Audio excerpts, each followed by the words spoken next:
The story begins with a grim fate for its protagonist, Princess Mia Luna TEARMOON.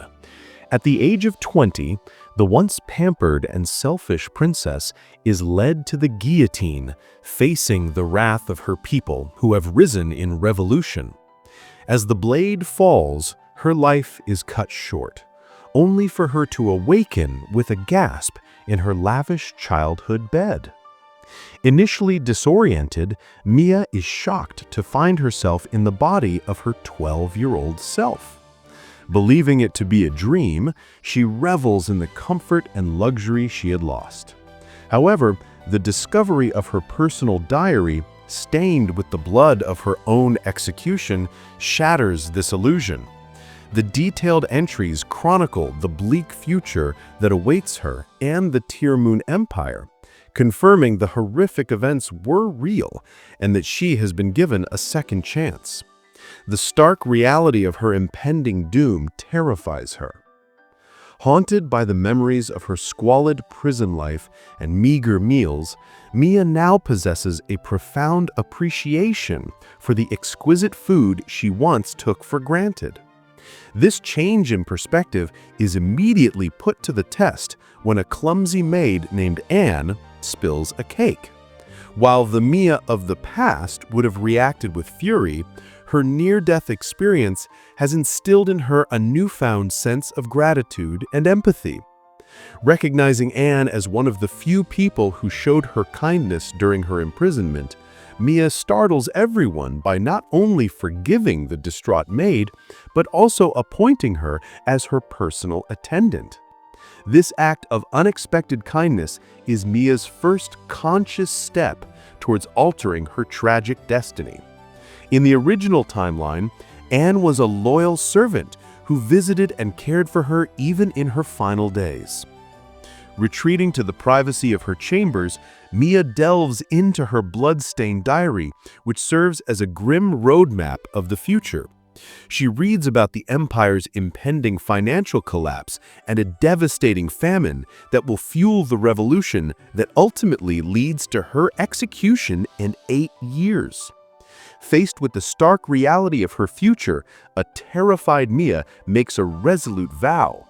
Driven not by altruism, but by a desperate desire to save her own life, she decides to use her knowledge of the future to avert the downfall of the TEARMOON Empire, and more importantly, to steer herself away from the guillotine. Now Mia, armed with foresight and a powerful motivation for self-preservation, is ready to embark on her mission to rewrite history. Following her harrowing return from the brink of death, Princess Mia Luna TEARMOON wastes no time in her second life. Driven by the singular, selfish goal of avoiding the guillotine, she now understands that her own ignorance in matters of state was a key ingredient in her tragic downfall. This sees Mia taking her first calculated steps to rewrite her destiny by seeking out the very people who could save her empire, and in turn, herself. Haunting flashbacks of her execution and the grim entries in her blood-stained diary serve as a constant, terrifying motivator. Poring over books in the royal library, Mia quickly realizes the complexities of economics and politics are far beyond her grasp. She recalls from her first life a brilliant and loyal civil servant named Ludwig Hewitt, a man who worked tirelessly to save the failing empire but was ultimately ignored. Armed with this future knowledge, Mia decides her first mission is to recruit him to her cause. Mia arranges a meeting with Ludwig, a low-ranking official astounded to be summoned by the princess. Playing the part of a concerned royal, Mia predicts the very financial and agricultural problems that Ludwig himself had identified and was deeply worried about. She speaks of the impending famine and the empire's precarious financial state with an urgency that baffles him. Unaware that she is simply reciting facts from her lived future, Ludwig is completely floored by her apparent foresight and deep understanding of the empire's issues. He misinterprets her panicked statements and self-serving anxieties as the marks of a truly great leader. When Mia, in a moment of genuine frustration at her own incompetence, declares she needs him to handle the complicated details, Ludovic sees it not as an admission of ignorance, but as a humble princess wisely delegating to her subjects. This comedic misunderstanding solidifies his unwavering loyalty, and he eagerly pledges to serve as her right-hand man, bestowing upon her the title, the Wisdom of the Empire. A crucial development occurs as Mia returns to her chambers. She discovers that her actions have begun to alter the future, a change reflected in the pages of her diary. The text detailing the events of the coming years starts to shift and rewrite itself. While this is a hopeful sign, the final entry remains unchanged, her execution by guillotine. The gruesome reminder is still there, signaling that while she is on the right path, her ultimate fate is not yet secure. Mia's next move is to find Eris, Anne's little sister. In her previous life, Mia had briefly read a fascinating story written by Eris before the budding author died prematurely due to the Empire's collapse. Motivated by the simple desire to read the rest of the story, Mia seeks her out. By befriending her and offering her support, Mia sets in motion events that will likely save Eris's life, another selfish act that will have profoundly positive, albeit unintended, consequences for others. This action further highlights the story's central theme. Mia's desperate attempts at self-preservation are ironically turning her into the benevolent princess her people need. We now follow Princess Mia as she begins her new life at the prestigious St. Noel Academy. Determined to avoid her execution, she plans to steer clear of key figures from her past life who played a role in the revolution. However, her attempts to remain inconspicuous are quickly thwarted, leading to a series of comical and consequential misunderstandings. Mia arrives at St. Noel Academy, a school for the children of royalty and nobility. Her primary goal is to avoid Tiona Rudelvan and Prince Sion Sol Sunkland, who were central to the rebellion in her original timeline. Despite her resolve, she almost immediately stumbles upon Tiona being bullied by a group of noble girls.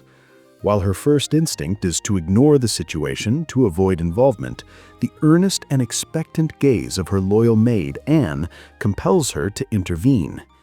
In a grand display of what is perceived as noble grace, Mia publicly admonishes the bullies, declaring her protection over Tiona. This act of kindness is witnessed by none other than Prince Sion. Both he and Tiona are left with a profoundly positive, albeit mistaken, impression of the once selfish princess.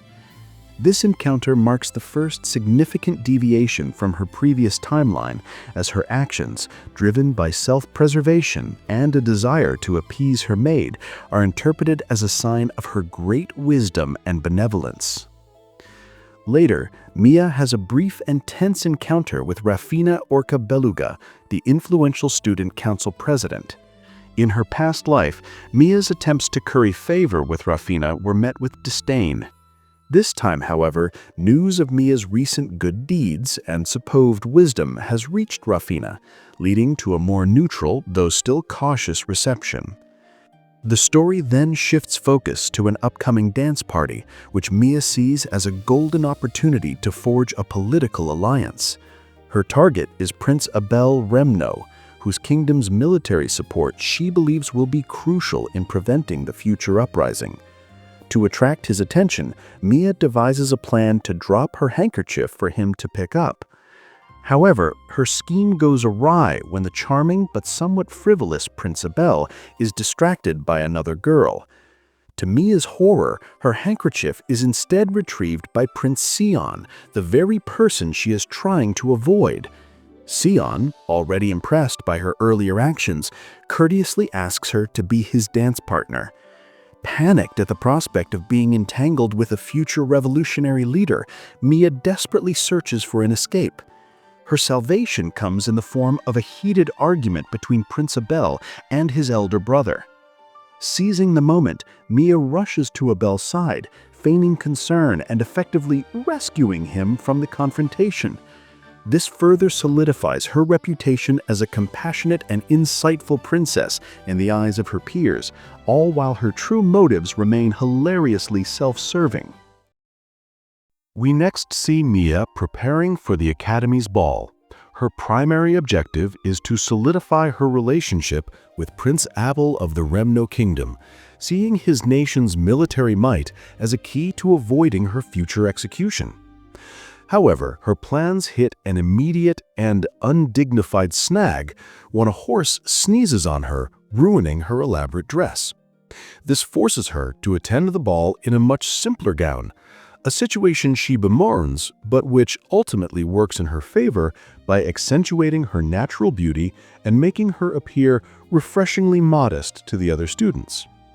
Meanwhile, a subplot unfolds involving Tiana Rudelvan. A group of haughty noble girls, jealous of Tiana's growing favor, destroy her dress for the ball. Mia's loyal maid, Anne, discovers the distraught Tiana and, remembering Mia's previous kindness, takes it upon herself to help. In a moment of deductive reasoning that her mistress would be proud of, Anne concludes that Mia would want her to assist Tiana. This reinforces the spreading belief in Mia's profound wisdom and compassion. At the ball, Mia finally gets her chance to interact with Prince Abel of the Remno Kingdom. She finds him to be a kind, albeit somewhat insecure, young man. Their pleasant conversation is interrupted when it's time for the first dance. Before Abel can ask her, the ever-charming Prince Sion steps in. Trapped, Mia is forced to dance with Sion, the one person she desperately wants to avoid. Determined to make the best of it, and perhaps embarrass the perfect prince, Mia attempts a series of complex dance moves. To her frustration, Sion matches her step for step, resulting in a dazzling performance that captivates the entire ballroom. The girls who destroyed Tiana's dress are exposed. Mia, wanting to avoid any trouble that could lead back to her, proposes a seemingly lenient punishment. She suggests that the noble girls be put on probation and their attendants, who carried out the act, be deported. Rafina, the strict enforcer of Academy rules, misinterprets this as a deeply merciful and politically savvy move. Punishing the commoner attendants protects the nobles' families from disgrace while still delivering justice. This act solidifies Mia's reputation as the great wisdom of the TEARMOON Empire in Rafina's eyes, leading to an unexpected offer of friendship that leaves Mia utterly bewildered. Mia successfully befriends Chloe Forkroad, a fellow book lover. Driven by a desire to discuss a particular book, Mia's outreach is perceived as a kind gesture by the lonely Chloe, unwittingly laying the groundwork for a friendship that the narrator hints will be crucial for Mia's future. Seeking to further solidify her social standing and perhaps find another useful skill for a potential escape, Mia decides to join the Equestrian Club. There, she encounters a senior student from the Equestrian Kingdom. In a classic Sasuga Miyasama moment, her self-serving comment about horses being able to take you far away is misinterpreted as a profound statement on their true value beyond being tools of war, earning her admiration. Her visit to the club leads to a reunion with Prince Abel, who is also a member. He offers to give her a riding lesson, leading to a close encounter on horseback that leaves the normally calculating Mia flustered. A humorous misunderstanding ensues when they both confess to having strong feelings.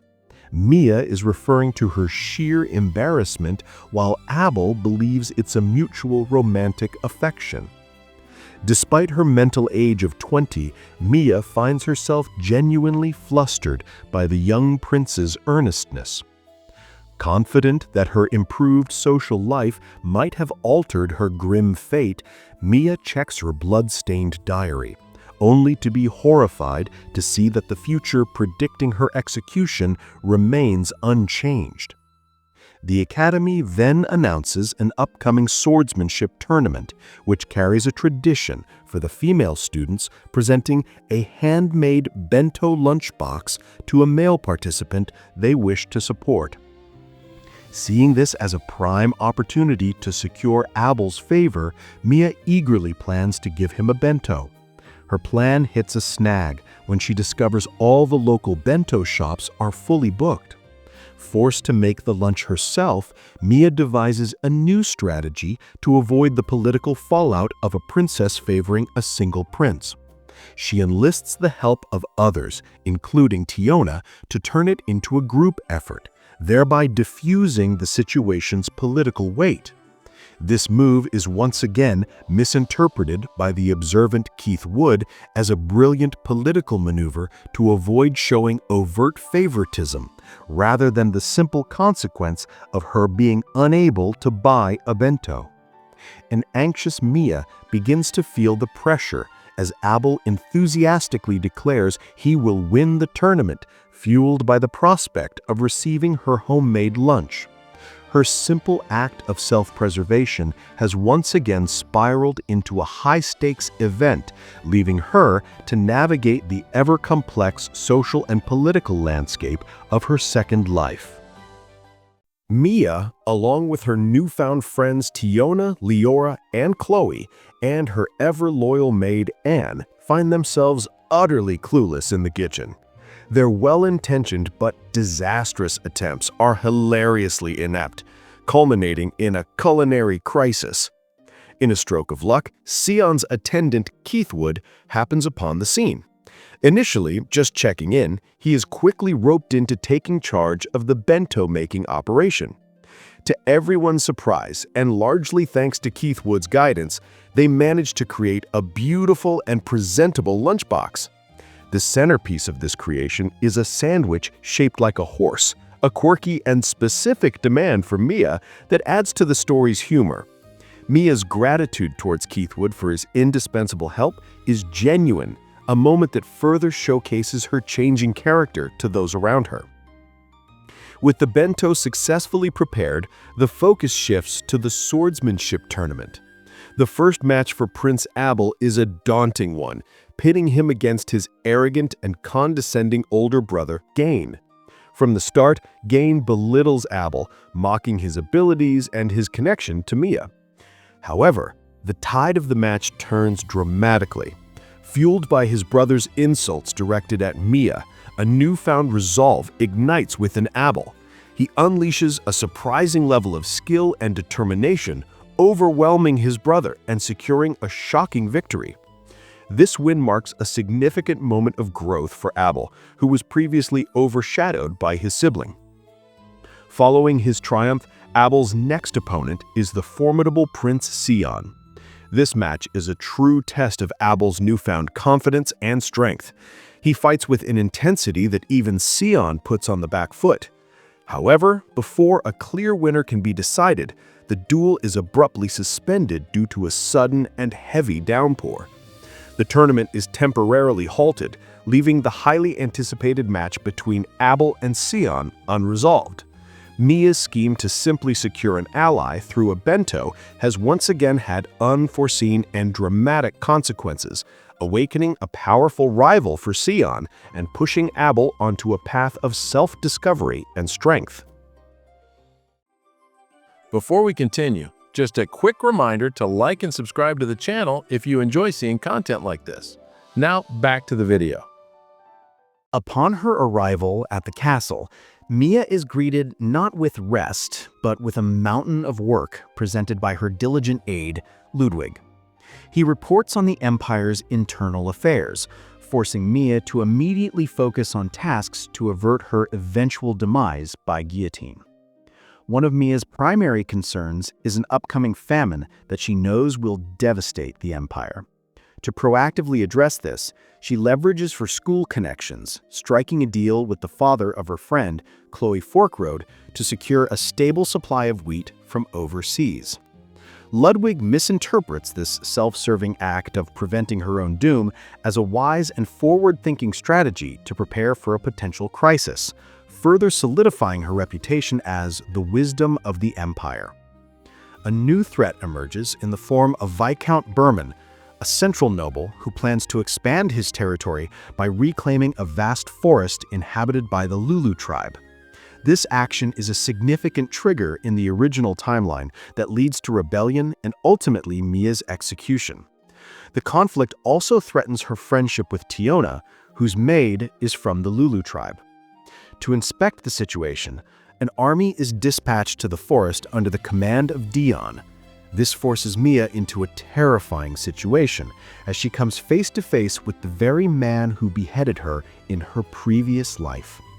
This encounter causes Mia immense stress and a palpable fear of the man who was the instrument of her gruesome end. Pressured to visit the forest, Mia is overwhelmed by the escalating tension and the traumatic presence of Dion. In a moment of panic and frustration after tripping on a tree root, she impulsively kicks a tree. This seemingly childish act is misinterpreted by Dion and his soldiers as a brilliant strategic move. They believe she intentionally created a minor incident to give them a plausible reason to withdraw their forces without defying Viscount Berman directly, thus avoiding a bloody conflict with the Lulu tribe. In reality, the frightened Mia, after being startled by arrows from the Lulu tribe, simply wanted the entire army to escort her back to safety. However, her accidental strategy works perfectly, as Dion, who was also looking for a way out of the dangerous conflict, seizes the opportunity to order a full retreat under the pretext of protecting the princess. This misunderstanding further enhances Mia's reputation for cunning and wisdom in the eyes of the military. We conclude with Mia having inadvertently prevented a major conflict and earning the respect of the soldiers who would have been forced into a deadly battle. However, in the midst of the chaos, she loses a precious hairpin given to her by a child from the Lulu tribe, setting up her future need to return to the forest and interact directly with its inhabitants. We now see a troubled Mia determined to find a hairpin she lost in the Lulu tribe's forest. This hairpin, a gift from a child in the New Moon district, is precious to her. She insists on returning to the forest to search for it, accompanied by the Empire's strongest knight, Dion Alaya. Upon entering the forest, Mia and Dion are ambushed by the chief of the Lulu tribe and his soldiers. They're hostile because the hairpin was made from a sacred tree, and they view Mia as an enemy who has desecrated it. Faced with the choice to fight or retreat, the situation becomes critical. Just as tensions reach a breaking point, Tiona and her maid, Leora, arrive. Leora, being from the tribe, is able to de-escalate the situation and explain Mia's intentions, leading to a peaceful resolution. The scene shifts to a meeting between Mia and Count Rudelvan, Tiona's father. Mia intends to secure a stable food supply from the Rudelvan family to prevent the future famine that led to her execution. However, her nervous and somewhat clumsy negotiation is misinterpreted by the Count as brilliant political maneuvering. He is deeply impressed by what he perceives as her wisdom and selflessness, readily agreeing to her terms under the hilariously mistaken belief that she is offering him an incredibly favorable deal out of sheer generosity.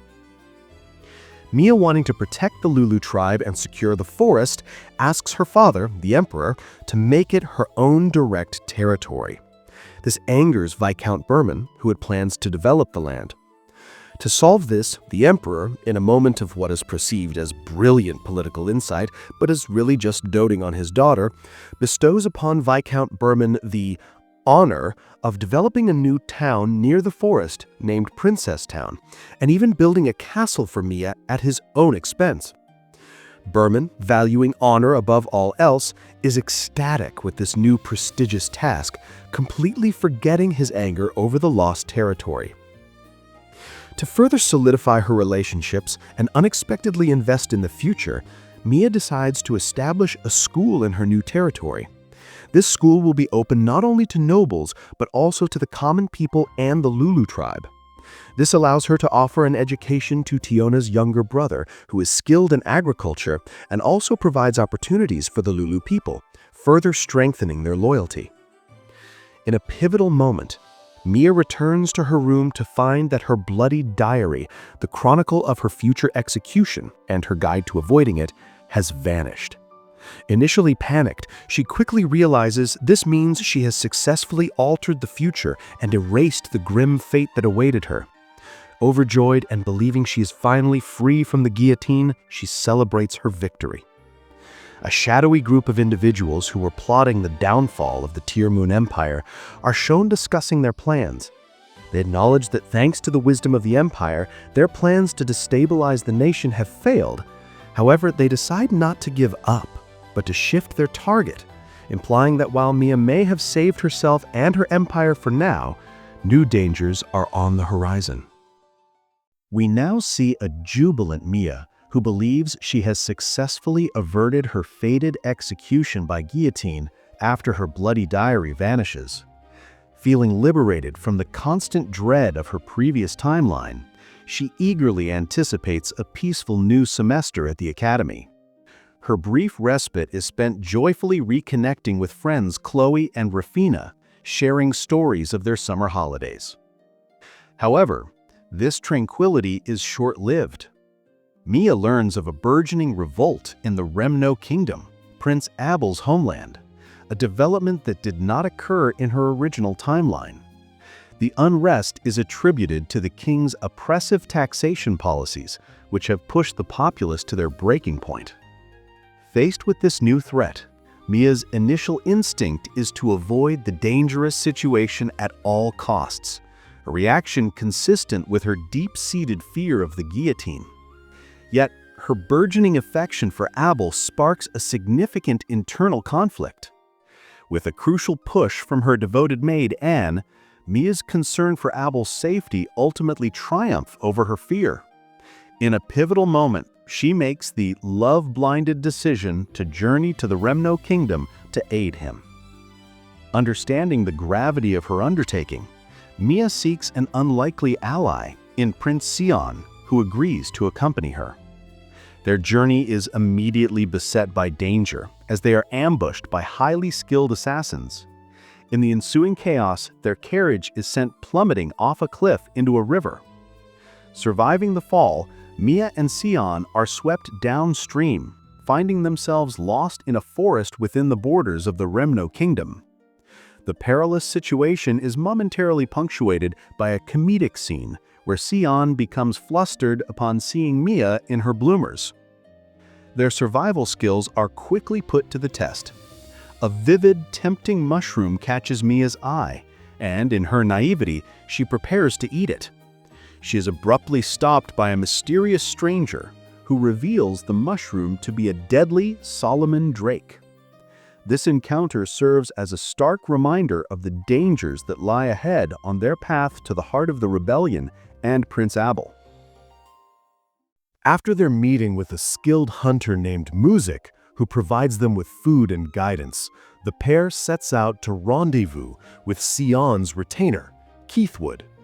However, their journey is abruptly interrupted when Mia is kidnapped by members of the Revolutionary Army.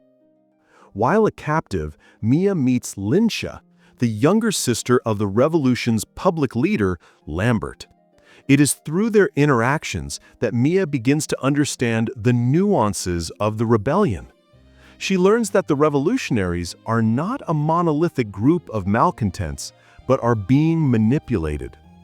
The story also delves into the political turmoil within the Rewrote kingdom, providing context for the uprising. We get a glimpse of Prince Abel's internal conflict as he grapples with his father's oppressive rule and his own complicity.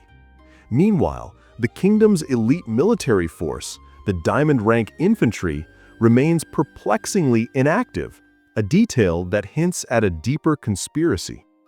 The commander of this force is caught in a state of indecision, ironically helping the revolutionaries' cause by not intervening. Behind the scenes, the true masterminds of the unrest are revealed to be members of the Sunclund Kingdom.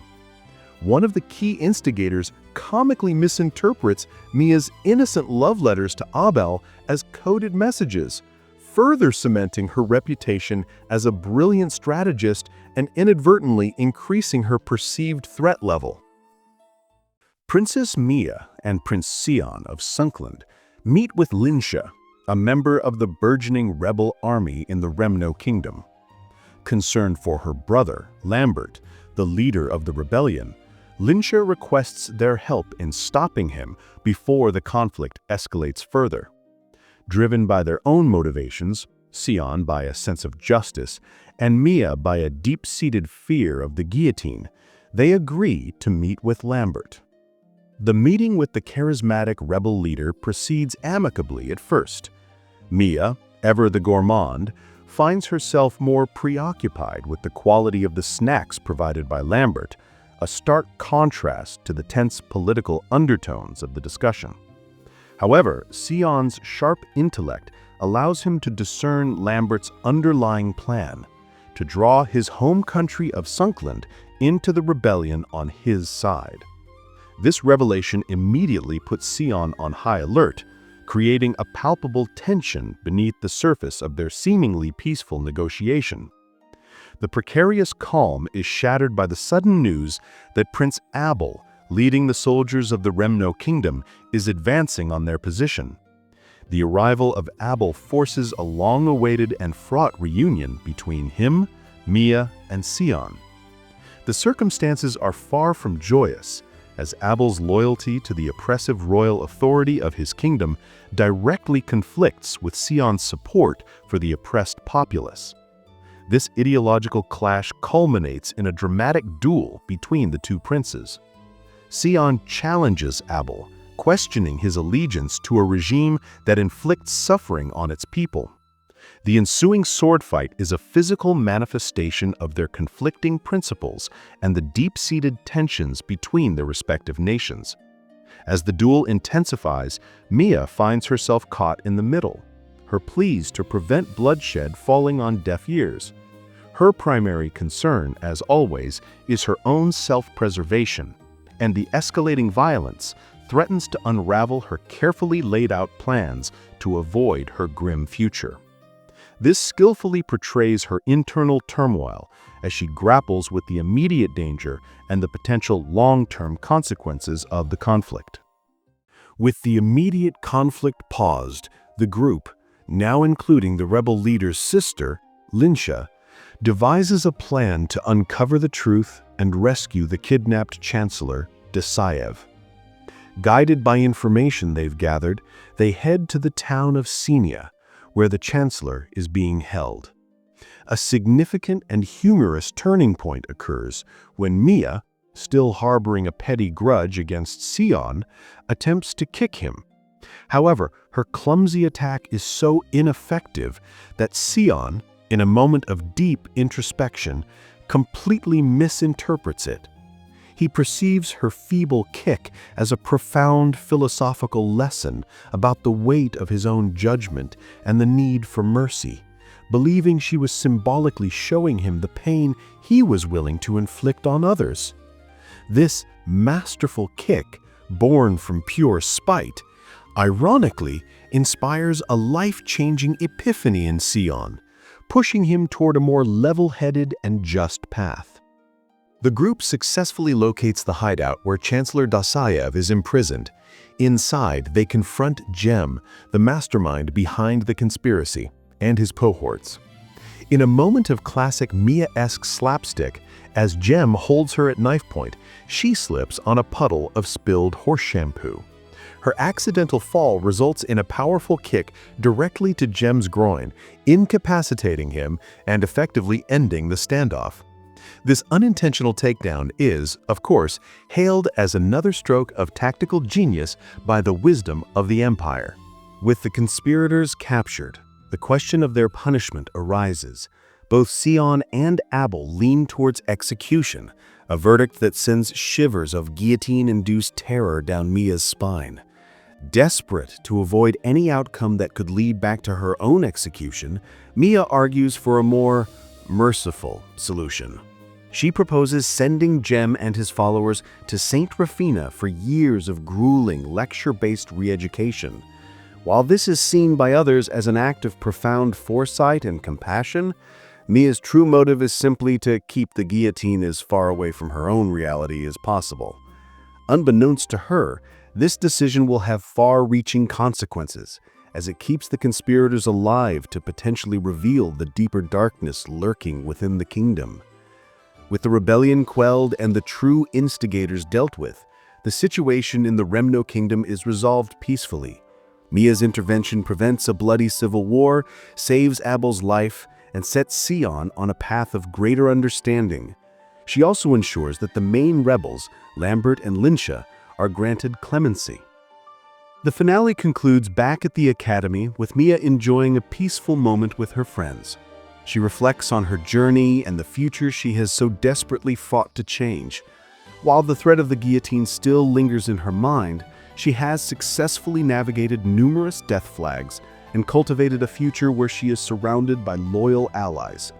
The story ends on a hopeful note, with Mia catching a flower petal, reminiscent of the ones that fell on the day of her execution in the original timeline, symbolizing her new lease on life and her determination to protect her own happiness and the happiness of those she holds dear. And that's our look at the hilariously chaotic journey of Princess Mia. It's amazing how one girl's desperate attempts to avoid the guillotine can be so consistently mistaken for sage-like wisdom. From masterful kicks born of petty grudges to saving kingdoms with a slip on some shampoo, Mia's story is one of the best failing upwards tales in anime. What was your favorite Sasuga Mia-sama moment from the series? Let me know down in the comments below. I'd love to hear it. If you enjoyed untangling this timeline with us, please crush that like button and subscribe to Entangled Things for more anime recaps and reviews. Don't forget to ring that notification bell so you don't miss our next video. Thanks for watching, and until next time, stay animated.